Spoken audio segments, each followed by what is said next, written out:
And happy OT month! Woohoo! That's my pom-pom confetti for OT month. Welcome to the TES Live with the OT. My name is Monica McCullum. I am an occupational therapist in the schools. I work in Michigan, and I am really missing my students and my coworkers, but we're getting through it with the teletherapy. So we're doing the best we can. I really appreciate all of you giving me some questions to talk about today, and I hope I get to everybody. If you have any questions, you can try to put them on here. I haven't gone live on Instagram, so I'm not sure I'll know how to, but I'll do my best. And if not, I can always kind of catch you later and see if I can answer your questions that you have. So the first question that I had was, what is the difference between OT and PT? And I kind of wanted to give a little breakdown of what occupational therapy is first, and then kind of tell you the differences between OT and PT. So occupational therapy is a healthcare profession that helps people across the lifespan to do the things they want and need to do through activities of daily living, and we call those ADLs. Occupational therapists promote health, prevent injury, or help individuals cope with their injuries, illnesses, or disabilities. So the main goal for OT is to improve function by participating in and engaging in everyday activities. Typically what we'll do when we assess a client would be to have an initial evaluation to determine their strengths and weaknesses, and to develop goals with the client. Then we will complete a plan. We'll put that in place to achieve their goals, and of course we will always observe and evaluate to adjust the plan as necessary. The next question was, where do OTs work, and do OT practitioners just work in hospitals? So the one reason that I really like OT is that we can work in so many different settings. We're not just in hospitals, we're not just in nursing homes. We because we work with individuals across the lifespan, we can work with infants in their home all the way up to end-of-life care in a hospice setting. So some other settings for OTs that you might see us in would be outpatient pediatric and adult orthopedic or neurologic clinics. We can be in hospitals. We can be in hand clinics. You might see OTs in inpatient rehab, in schools, community health settings. There's equine therapy. You would see us in skilled nursing homes, and there's also home health care. I'm sure I'm forgetting some, but like I said, because we work in so many different areas with so many different people, it's really an awesome occupation to be in. All right, the next question was, how will OT help you get back to your everyday life? This is a great question. So because OT's main goal is to get you back to doing and completing the task of everyday life, one of the main ways that we do that is by engaging in those activities of daily life. Through our schooling and our training, we are taught to do something called an activity analysis. So we break down basically every activity that is needed to do. We break it down into the smaller steps. We look for the underlying skills that need to be present in order to complete the targeted task. So if there's an issue with some of the underlying basic skills, we can target those with exercises or different treatment, and then build our way up to the desired outcome. I'll give you kind of an example of that. So since my background is in schools, if we say that a child wants to write his or her name, but they can't hold their pencil properly, we would look and see what type of fine motor skills may be lacking. If it could be hand strength or finger isolation. If that's the issue, then what we would do is maybe use some therapy, like this handy dandy stuff right here, or Play-Doh to improve hand strength.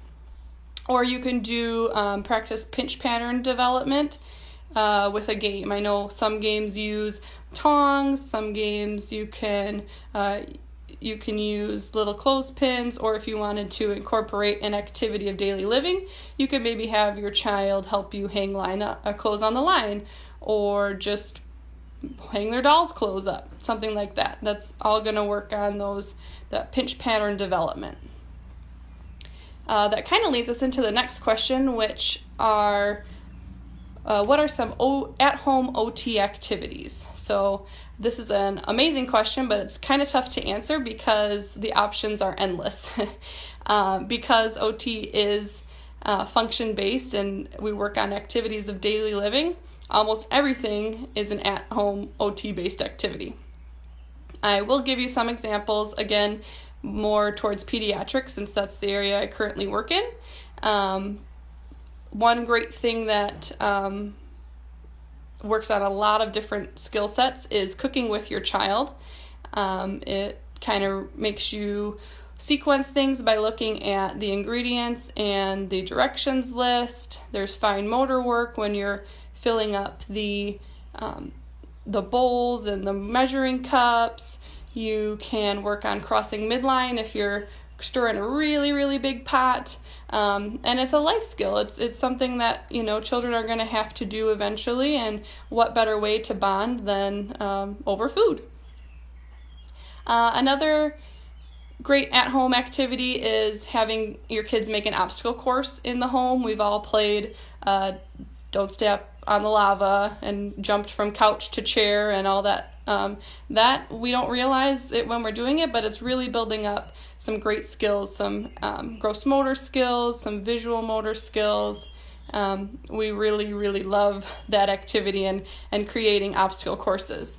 I'm sure you've also seen those fun chalk paths that people have created in their neighborhoods now that we are kind of in a quarantine situation.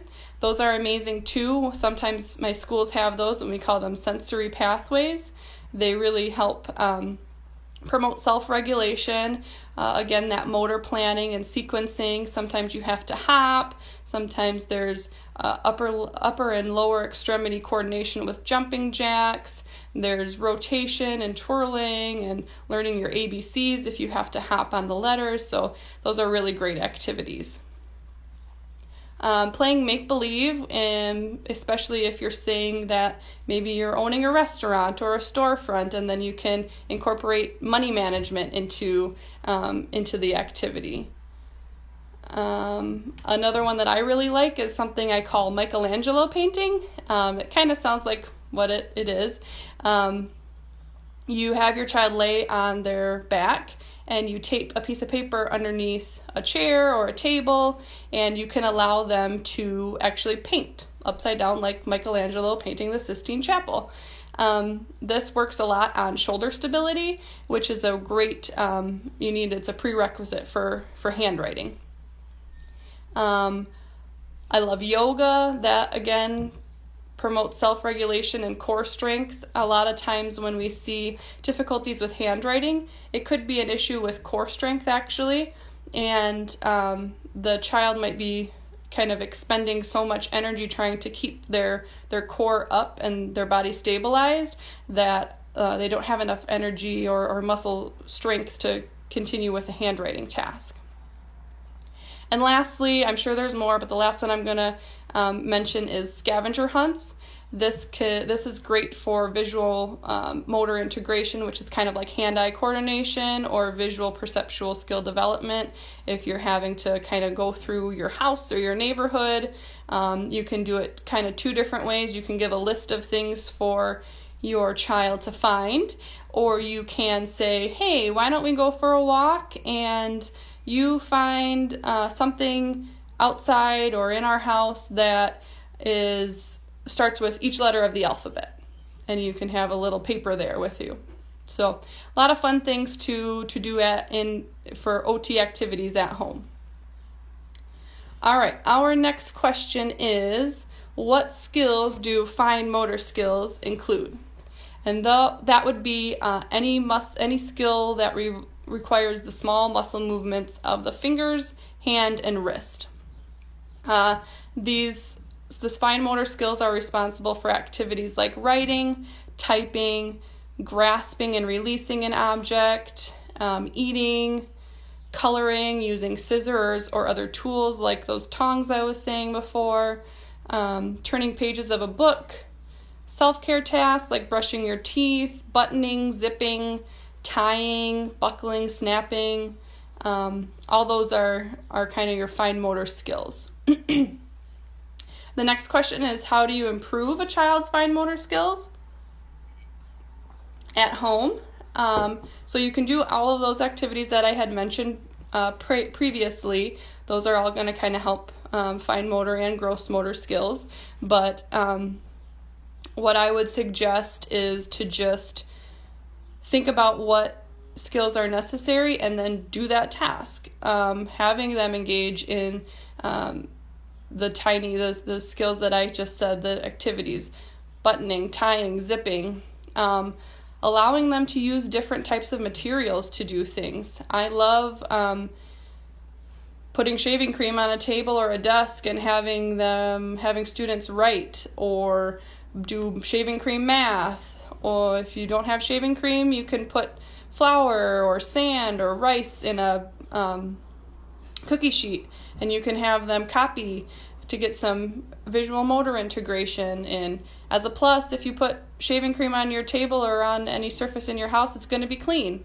So they're doing a life skill task with that too. Multisensory approaches are really beneficial for skill development.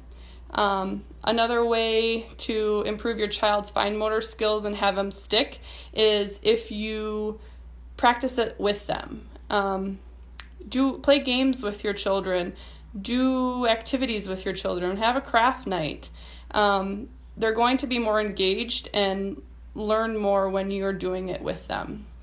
They're also going to develop your ways of doing things. They're going to kind of mimic how you perform a task. They might switch a little bit to fit what they're trying to do and make it their own and get their own efficiency to it. And that's great. They might not be neat or fast when they first start it, but that's okay. Kids need to learn, adults need to learn by their mistakes. Getting messy is not a bad thing. Messes can be cleaned. Learning is going to be something that's beneficial forever. All right. Our next question is, what is the impact of technology on children's fine and gross motor skills? And what better question than right now to have that, because we are kind of forced to use technology more than we might normally. The short answer could be that technology can have both a positive and a negative impact on a child's fine and gross motor skills. There are some great apps and games on computers or tablets that can help develop fine motor skills. I've seen where you can trace letters and work on finger isolation. It can help with visual tracking when you have to touch different areas of your screen. But with most things, I would say moderation is key. If you have too much technology, that can have a negative impact on your child's fine and gross motor development. Like I had mentioned before, I think there's so many wonderful skills that are developed when kids kind of unplug and use their imagination, get outside, figure out how things work. When technology is used to develop some skills, there's a limitation of the different sensory input that a child can experience. I was thinking of an example before of when I learned how to do a somersault, a cartwheel.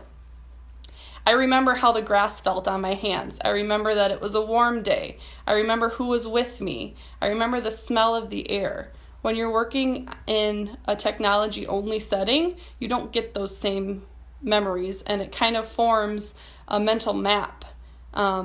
Those sensory inputs, that it forms a mental map, and it helps you remember how to do things and maybe how to tweak things eventually.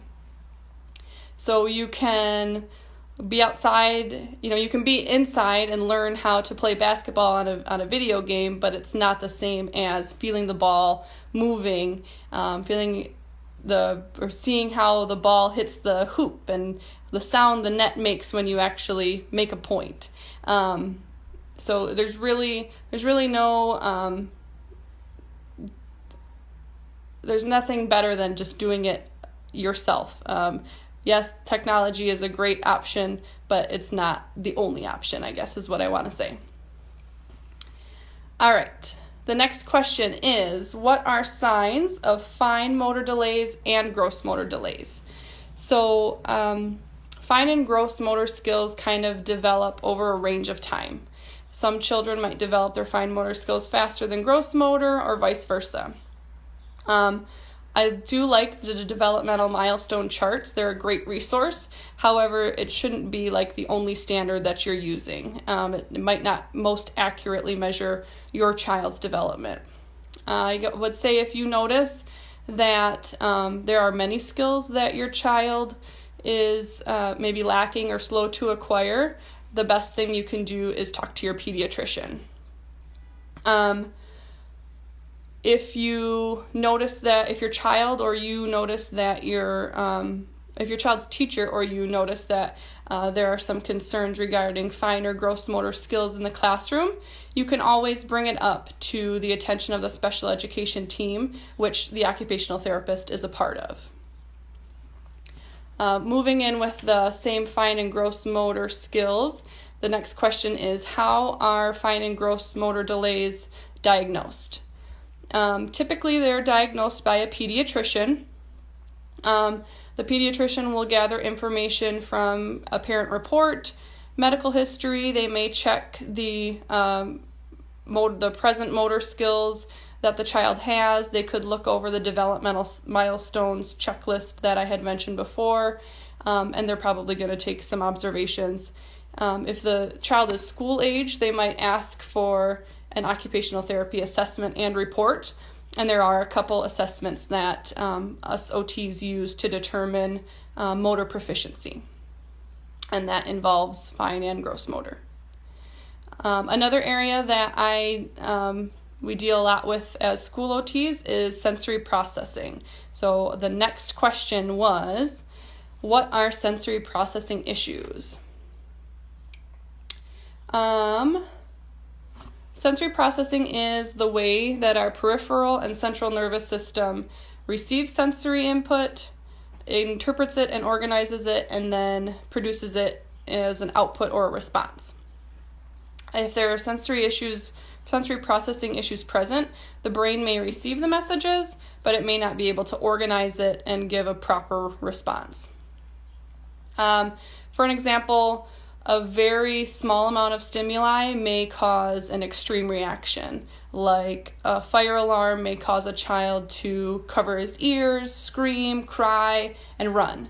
On the other hand, a child could be what we call under-responsive, and in this case, they would require much more sensory input to produce the proper reaction.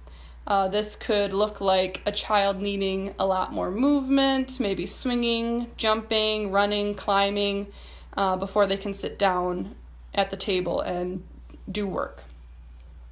Some signs of sensory processing issues may be poor motor coordination, hypersensitivity or hyposensitivity to touch, light, sound, taste, or smell, no sense of boundaries, high tolerance of pain, and being easily distracted. How do OTs help kids with sensory issues? So OTs basically help kids with sensory issues by engaging them in interactive and fun activities that regulate those senses. If the student requires more movement, we might suggest that they have a job in the classroom of passing out the paper to their classmates. If they require maybe more tactile stimulation to concentrate on a lesson that the teacher is giving, we might provide them with a fidget on their pencil, or you could put Velcro or something underneath their desk so that they can kind of feel what they need to get that sensory input while being able to maintain attention to the teacher. If there's a hypersensitivity to touch, we might incorporate a brushing protocol into their daily life. And if there are a lot of sensory processing issues, we might even consider a sensory diet for the home or for the school, which is basically just a list of sensory activities at different times scheduled out that will help the child integrate those senses into their day and not have as many negative reactions. So the main objective is to retrain the senses so that they're able to function safely and appropriately in their environment. That is all the questions I had. I don't know if I can read any of these that are here, or maybe I can see what question. Oh, yep. How can OTs help meet the sensory needs of the student? Yep. So thank you, Leah. I kind of answered that just by integrating some sensory activities into the school day or into their typical day at home, so that we give them either what they need, more sensory or less sensory. And I think someone wanted to post a video. Lynn, that might have been you, but I'm not sure how to do it. I will leave you with just that. I really, really love OT. It's a great field to be a part of.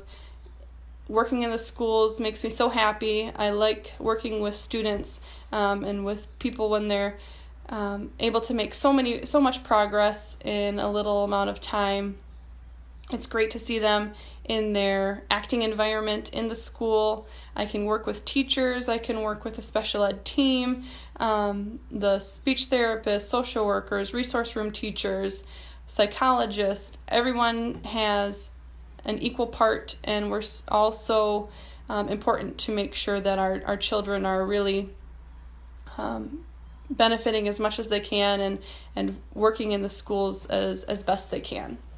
So with that, I will say thank you, everybody, for listening to my questions and answers, and I appreciate the time you took out to watch. Bye. Have a good night.